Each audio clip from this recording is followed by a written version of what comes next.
মান তাওয়াযা লিল্লাহ রাফাআহুল্লাহ, যে আল্লাহর জন্য নিজেরে ছোট বানায় চলবেন আল্লাহ তার মর্যাদা বাড়ায় দিবেন। নিজেকে যদি বড় বানাতে চাও হে মুমিন, বড়দের কদমে নিজেকে করে দাও বিলীন। জিন্দেগি মে बंदगी तू करना है, जिंदगी में बंदगी तू करना है, जिंदगी बे बंदगी शर्मिंदा है, जिंदगी बे बंदगी शर्मिंदा है। ভাইরা আমার, হাদিসের উপরে 2-4 মিনিট যা বললাম আর সময় নাই, আপনাদেরও ধৈর্য নাই। আমি না টের পাই কদ্দুর আছে। ওই যে জোতা টোতা গুছায় আস্তে আস্তে যা ভাগতে আছে, কার জোতা নিয়ে যায় খেয়াল রাখেন। কপাল বড় খারাপ। আমি হাফিজুর রহমান কেন? আমার রসুলের থেকে কি আর কেউ আছে নাকি দামি? কত বড় নিকৃষ্ট বেঈমান হলে সেই রসুলকে দেখে বয়ান শুনে কালেমা পড়ে না।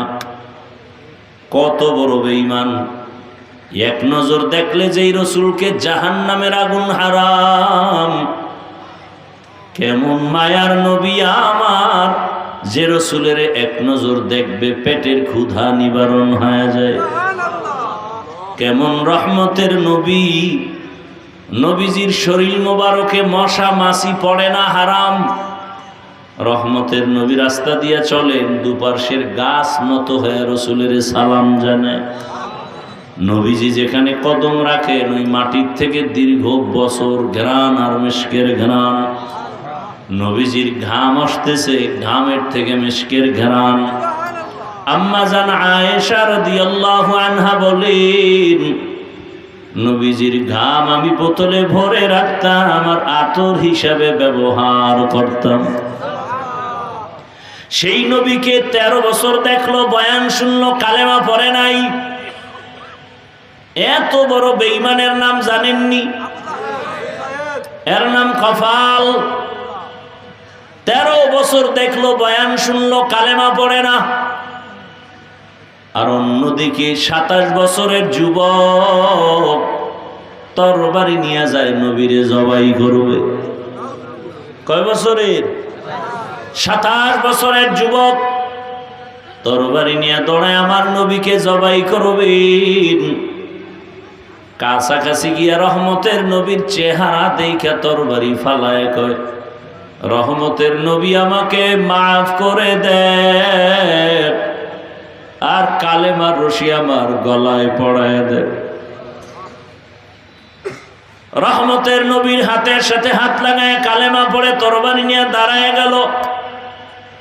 হাতিমে কাবায় চিৎকার দিয়া কয়, রে মক্কার বেঈমানেরা আয়, রহমতের নবীর বিরুদ্ধে কথা বলবি?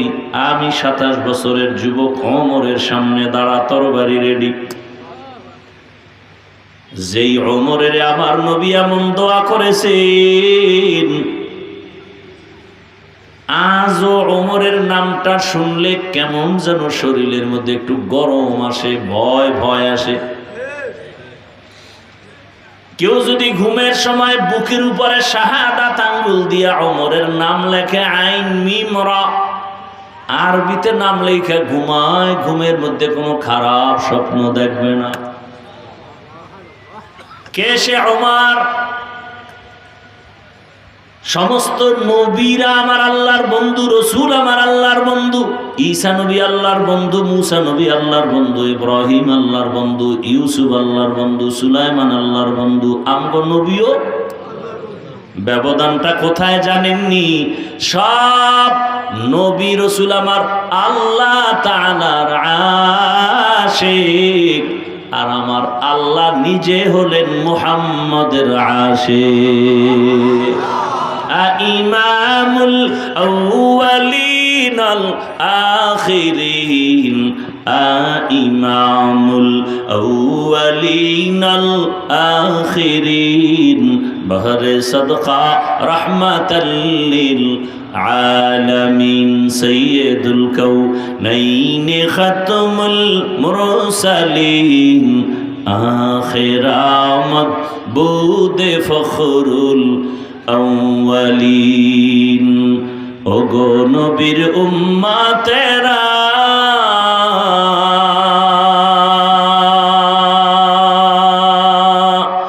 হয়ে আজি দিশাহারা, কোরআন হাদিসের চলো যখন যাহা চায় মনে, নবী বিনে কে তরবে প্রসিরত মিজানে, নবী বিনে কে তরবে প্রসিরত মিজানে। উম্মতের কান্ডারি নবী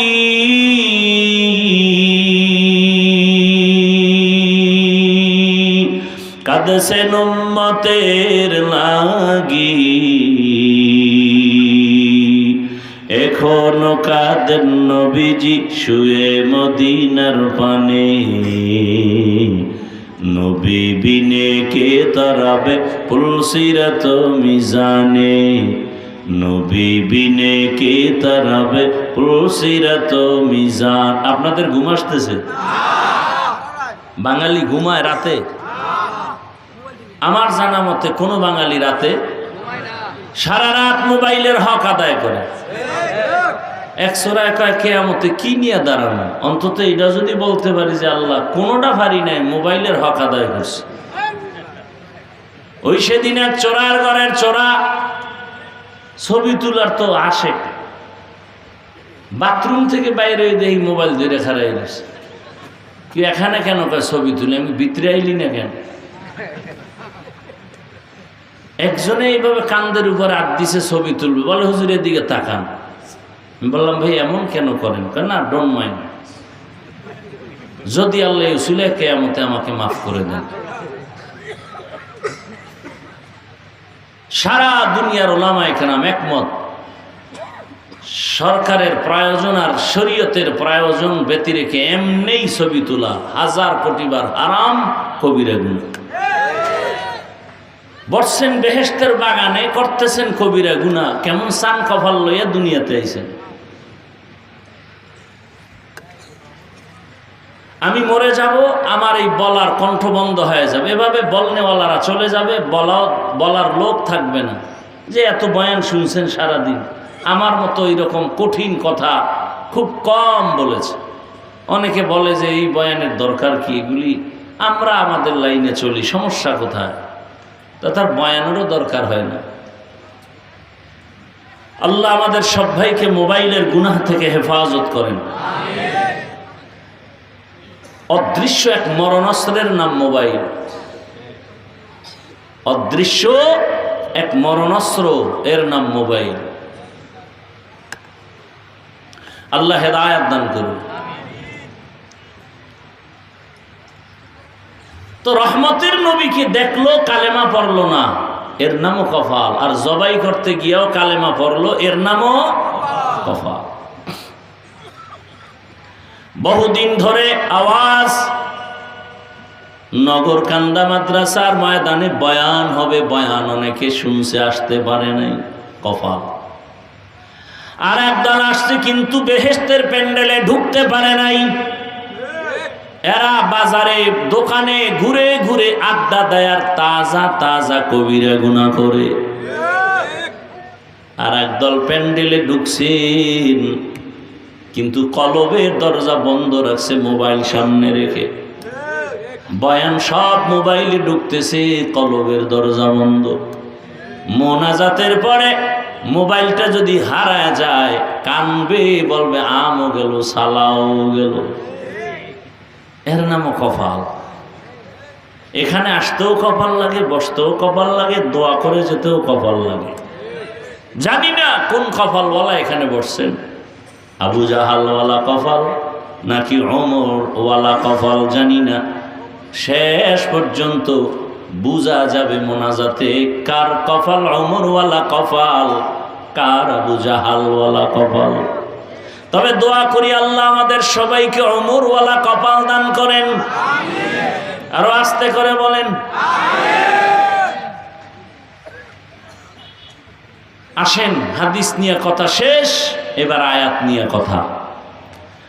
وَأَمَّا مَنْ خَافَ مَقَامَ رَبِّهِ وَنَهَى النَّفْسَ عَنِ الْهَوَى فَإِنَّ الْجَنَّةَ هِيَ الْمَأْوَى। আল্লাহ তাআলা বলেন, আমি বিনা হিসাবে জান্নাত দিব, আমার বান্দাদেরকে আমি জাহান্নামে দিতে চাই না। আল্লাহ চান না তার মহাব্বতের কোনো বান্দা জাহান্নামে যাবে, কারণ জাহান্নাম বড় ভয়ঙ্কর। 500 বছর দূর, সেখান থেকে জাহান্নামের গরম হাওয়া জাহান্নামীর চামড়াগুলো পুড়ে ফেলবে। কত পাওয়ার হবে জাহান্নামের আগুনের পাওয়ার। জাহান্নামের আগুনের অংশই কিন্তু দুনিয়ার আগুন। আদম নবী যখন ভারতের জমিনে আসছেন, এক পর্যায়ে সংসার করবে, রান্না করবে, আগুন নাই।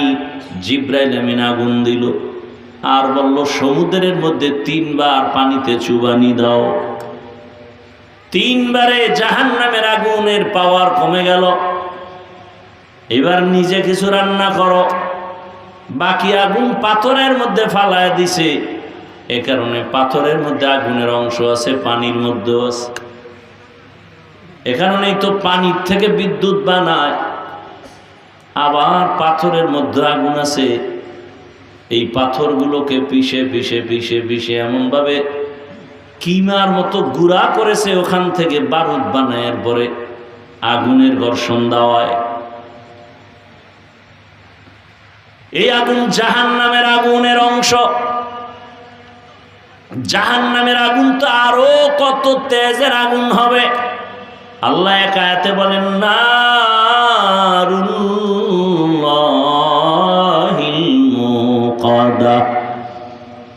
আমার আগুন, জাহান্নামের আগুন আমার আগুন। তার মানে আমি আল্লাহ যত বড়, আমার আগুনের তাপ তত বড়। কেমন বড়? বলে দুনিয়ার আগুন পায়ে লাগলে পাও জ্বলে, হাত জ্বলে না। জাহান্নামের আগুন শরীরের যে কোনো জায়গায় লাগা মাত্র কলিজাটা পর্যন্ত ভুনা হয়ে যাবে। আল্লাহ বলেন, আমি চাই না জাহান্নামে কেউ যাবে। প্রশ্ন তো, আল্লাহ জাহান্নাম বানাইছেন কেন?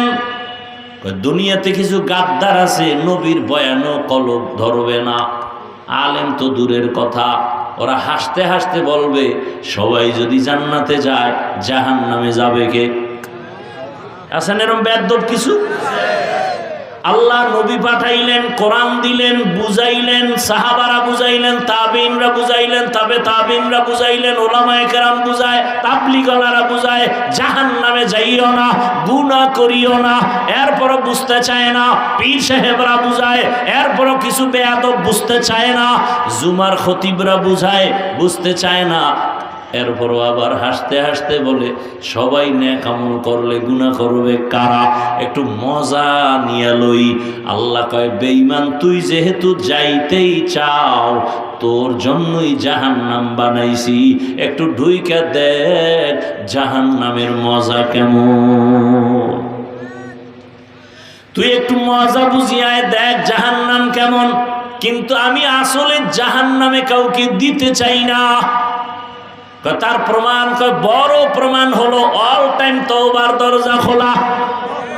কুল ইয়া ইবাদিয়াল্লাযীনা আসরাফু আলা আনফুসিহিম লা তাকনাতু মির রাহমাতিল্লাহ ইন্নাল্লাহা ইয়াগফিরুয যুনুবা জামিআ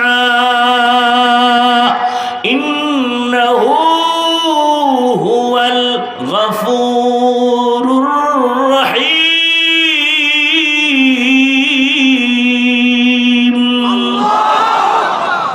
আল্লাহ তাআলা বলেন, তোমরা আমার বান্দা, তোমরা আর কারো বান্দা না।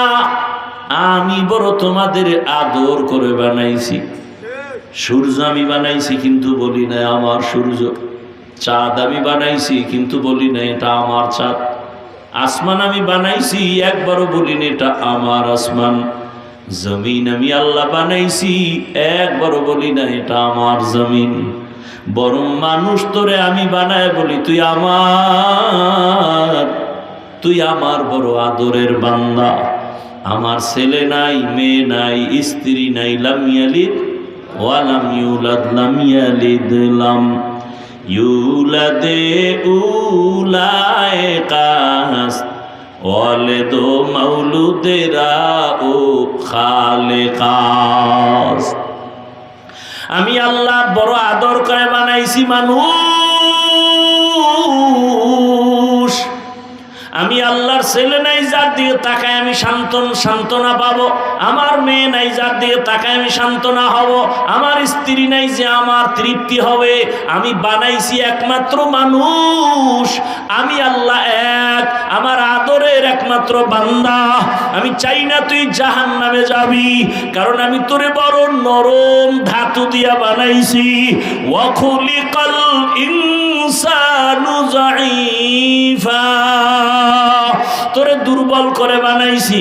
আমি জানি তুই সূর্যের গরম সহ্য করতে পারো না, তোর মাথার চামড়া বড় পাতলা। আমি আল্লাহ চুল দিয়া কাবার দিলাম। বান্দা আমি তোরে কষ্টের জিন্দেগি দেই নাই। আমি আল্লাহ পাক রব্বুল আলামিন, তুই সফর করো কষ্ট লাগে, আমি আল্লাহ নামাজটারে তোর জন্য হালকা বানায় দিছি। বেশি কষ্ট লাগে না জানো, কারণ তুই তো আমার আদরের গোলাম। আমি আল্লাহ তোরে সফর অবস্থায় বলছি শক্তি যদি না থাকে রোজা রাখিস না। আমি আল্লাহ তোরে বড় আদর করে বানাইছি। তুই কষ্ট পাবি আমি আল্লাহ চাই না। দুনিয়াতে জানি তুই একটা মশার কামড় সইতে পারো না। দুনিয়াতে জানি একটা তুই বেতের বাড়ি সইতে পারো না। জাহান্নাম কত ভয়ঙ্কর, একটা সেকেন্ডের জন্য তুই সহ্য করতে পারবি না। এ কারণে আমি আল্লাহ চাই না তুই জাহান্নামে যাবি। তবে গুনাহ তো করিয়েই ফেলছো, হাতের দ্বারা, চোখের দ্বারা, অন্তরের দ্বারা, জবানের দ্বারা অনেক গুনাহ করে ফেলেছো। তোর মাও জানে না, বাবাও জানে না, ভাই জানে না, স্ত্রী কেউ জানে না। তুই যে সারা রাত ঘরের দরজা লাগায় মোবাইলে চোখের গুনাহ, হাতের গুনাহ, জবানের গুনাহ, অন্তরের গুনাহ, এত গুনাহ করেছো। এই খবরটা যদি তোর মায়ে জানতো, তোরে ভালো জানে না, মনে মনে ঘৃণা করত। তোর গুনার খবর যদি তোর বাবায় জানে, তোরে সন্তান হিসাবে ঘৃণার নজরে দেখত। তোর গুনার খবর তোর যদি স্ত্রী জানতো, স্বামী হিসাবে গ্রহণ করত না। তোর সন্তানেরা যদি জানতো তুই চুরি করো, জুলুম করো, মানুষের ক্ষতি করো, বাবা বলে ডাকতো না রে বাবা। আল্লাহ বলে তাকায় দেখ, আমি আল্লাহ জানি তুই কোন দিন কোথায় কয়টা গুনাহ করো। আমি আল্লাহ দেখার পরও রাগ কইরা খানা বন্ধ করি নাই, পানি বন্ধ করি নাই। আমি আল্লাহ তোরে সম্মানের জায়গা থেকে তাড়ায়া দেই নাই, বরং আমি আল্লাহ ফজরের সময় ডাকছি, আয় আসসালাতু খায়রুম মিনান নাওম। আরে কত ঘুমাবি, ওঠ, হাজিরা দে, আল্লাহর ঘরে যায় সিজদা কর, জীবনের গুনাহ মাফ। ফজরে তোরে ডাকার পরও তুই আসো নাই, আমি আল্লাহ রাগ করি নাই। জোহরের সময় ডাকাইলাম, হাইয়া আলাস সালাহ, তোরে জোহরেও পাওয়া গেল না। আমি আল্লাহ জানি তুই তো কই আসো, আমি আল্লাহ তো দেখছি তুই কোথায় কি করো। জোহরের নামাজ না পইরা কোথায় যাও আমি দেখি। আমি আল্লাহ ছাড় দিলাম। আবার আসরে ডাকলাম, আয়, আসরের সময় তুই যাও নাই। আমি আল্লাহ জানি তুই কোথায় আসো, কিচ্ছু বলি নাই। মাগরিবে ডাকলাম, যা, মাগরিবের নামাজেও নাই। এশায় ডাকছি, বান্দা যা, এশার নামাজেও তুই যাও নাই। এইভাবে কইরা কইরা কত নামাজ ছাড়লি। এখন আমি আল্লাহ পাক কত তোরে মায়া করি। আমি আল্লাহ এখন নিজে প্রথম আসমানে আইসা হাজির। আমি আল্লাহ ডাকতেছি, ও এখন আসমান নীরব, জমিন ঘুমায়, গাছের পাখিরা ঘুমায়, নদীর মাছগুলো ঘুমায়, ঘরের তোর মা ঘুমায়, তোর বাবা ঘুমায়, তোর পরিবারের সবাই ঘুমায়। এখন যদি তুই গভীর একা একা উঠে প্রথম আসমানে